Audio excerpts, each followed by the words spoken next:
This ride takes us through Hyderabad, moving along the city roads during the ride. The mood here is calm and focused, with the sound of the engine carrying us through the changing rhythm of the streets. Let the road unfold naturally as we settle into this stretch. A little further along, this part of the route shows a grounded side of Hyderabad, where everyday movement defines the street. Shops, side lanes, and passing vehicles build a sense of momentum, and the pace stays steady.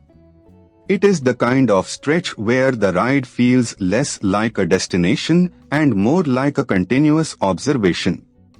As the ride continues, here is something worth knowing about this part of Hyderabad. Construction zones often mean reduced lanes, temporary diversions, and slower movement for commuters.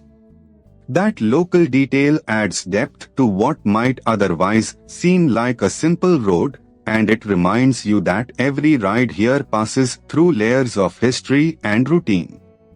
Coming into the next stretch, from the rider's perspective, this section is defined by spacing, timing, and attention.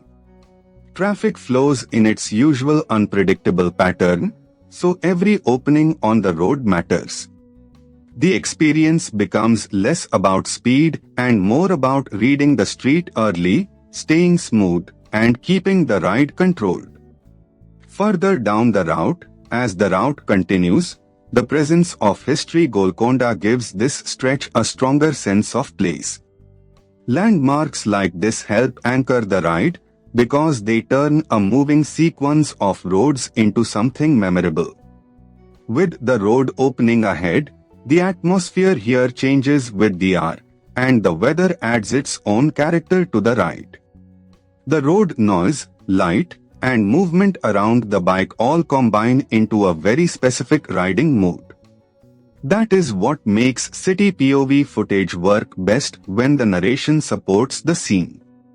As this ride through Hyderabad comes to a close, the journey may be simple, but the texture of the road, the city, and the ride itself is what makes it worth watching.